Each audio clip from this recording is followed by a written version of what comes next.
On constate depuis 1985, ça fait déjà 40 ans, que toutes les libérations, les grandes libérations de terroristes pour pouvoir faire libérer des otages, ont conduit à une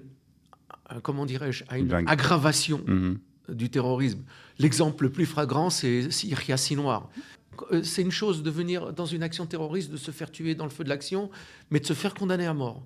D'attendre la peine, c'est quelque chose qui peut avoir une part de dissuasion. Ça a été d'ailleurs entériné par des gens des services de sécurité, par des gens de l'administration pénitentiaire qui côtoyaient ces terroristes. On a ouvert une brèche.